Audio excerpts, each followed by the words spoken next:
भगवान की। ओम नमः पार्वती पते हर हर महादेव। बोल साचे दरबार की। महादेव आशुतोष भी कहते हैं। आशुतोष्यति इति आशुतोष, जो शीघ्र संतुष्ट हो जाते हैं वो आशुतोष और भोले भंडारी हैं।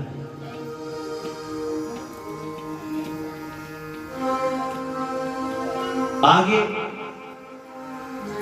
पृथु महाराज थे और पृथु ने क्या मांगा जानते हो? कहा 2 कानों से काम नहीं चलेगा, अपनी भक्ति में 10,000 कानों की शक्ति को मांगा। कानों की शक्ति, मुझे 10,000 कानों की शक्ति दो।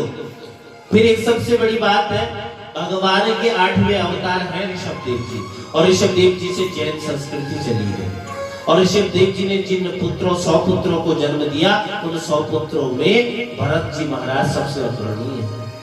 और भरत ने पिता के रास्ते पर चला और अहिंसा परमो धर्म, बल्कि जैन जो संप्रदाय है, जैन विचारक है, वो यही से, जैन अलग से कोई धर्म नहीं है। भगवान नारायण का 8वां अवतार ऋषभदेव जी महाराज है, और ऋषभदेव जी से ही अहिंसा परमो धर्म, जीवों पर हमेशा क्या करे? दया करे। इसका प्रचार प्रसार किया और वही जैन कहलाए भैया। और वहां भरत कहलाए, और भरत जी ने गंडकी नदी नेपाल में दामोदर कुंड में जाकर भजन किया, ओम नमो भगवते वासुदेवाय का जाप किया। और एक दिन क्या देखते हैं कि वही पिता की बात याद रख गई, अहिंसा परमो धर्म। एक नन्हा सा शावक बहा जा रहा था, हिरण का, गर्भणी थी हिरण, और उसी समय जैसे ही बिजली की आवाज हुई तो गर्भणी ने अपना क्या गर्भ छोड़ दिया, और उसी समय माला जप रहे थे, तुरंत माला छोड़ दी। पिता की बात आ गई याद कि अहिंसा परमो धर्म, जीवों पर दया करे।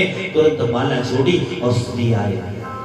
अब धीरे धीरे धीरे धीरे धीरे क्या उस पर ही आशा थी। कब सही था? ये तो सही था जीवों पर दया करे, लेकिन कब सही था कि उसको जैसे जीवन दान मिल गया था, उसे उसके झुंड में छोड़ देना चाहिए था। लेकिन क्या आज तक जो 20-20 घंटे 22-22 घंटे भजन करते थे, अब मात्र वो भजन रह गया 2 से 4 घंटे। और धीरे धीरे आसक्ति इतनी रही, इतनी हो गई हिरण के नन्हे से शावक में कि अब 2 मिनट माला जपना भी भारी हो गया महाराज। तो अंत मति सो गति, अंत में जैसी मति वैसी गति। सो जाते समय किसको याद किया? हिरण को याद किया। न राम याद आए, न कृष्ण, न महादेव कोई याद नहीं आया। हिरण का बच्चा याद आया तो अगली जोनी हिरण में जानी पड़ी। उसके बाद अगला जन्म हिरण। और हिरण में पूर्व जन्मों के संस्कार व्याप्त है, इसलिए कह रहे वो झुंड में नहीं रहता। एक जंगल में आग लग गई और हरि का सुमिरन करते हुए ही आज अपनी जान दे दी भैया।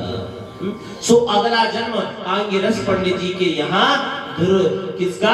भरत जी महाराज का अगला जन्म हुआ आंगिरस पंडित जी के यहाँ, जिसको हम जड़ भरत कहते हैं। और जड़ भरत ने रघुगण को सुंदर संदेश दिया, और उसी भरत, वही भरत हमारे यहाँ ज्ञान योगी भरत कहलाए। बल्कि मैं कहूँ कि हमारे यहाँ एक भरत नहीं, 2 भरत नहीं, बल्कि 3 भरत हुए। एक भरत ज्ञान योगी है, तो दूसरा भरत भक्ति योगी है, तो तीसरा भरत कर्म योगी है। भागवत जी के जो भरत जी महाराज हैं, वो कौन से भरत हैं? ज्ञान योगी भरत है।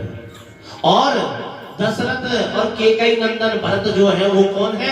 वो भक्ति योगी भरत है महाराज, जिन्होंने राम की चरण पादुका लेकर आए लेकिन गद्दी पर नहीं बैठे। और तीसरे भरत शकुंतला और दुष्यंत नंदन भरत, जिसने शेर के दांतों को भी छीन दिया था। ये कर्म योगी। तो इन तीनों भरतों के नाम से ही इस भूमि का नाम क्या पड़ा? भारत पड़ा। तो ये भारत योग की भूमि, ये भारत कर्म की भूमि भी है, भक्ति की भूमि भी है, और धर्म की भूमि भी है, इसलिए इसे कहते हैं भारत। और भारत माता की यहाँ क्या है? भक्ति भी है, ज्ञान भी है और कर्म भी है। इन तीनों के नाम से इस भूमि का नाम तो क्या पड़ा? भारत। और कैसी भूमि है? जहाँ डाल डाल पर सोने की चिड़िया करती है बसेरा, वो भारत देश मेरा, वो भारत देश। दाल दाल पर सोने की चिड़िया करती है बसेरा, वो भारत देश मेरा, वो भारत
सृष्टि का आधार है राधा, सृष्टि का आधार है राधा, सृष्टि का आधार है राधा, सृष्टि का आधार है राधा, जीवन का आधार है राधा, जीवन का आधार है राधा, राधा नाम है जिस रचना पे, राधा नाम है जिस रचना पे, राधा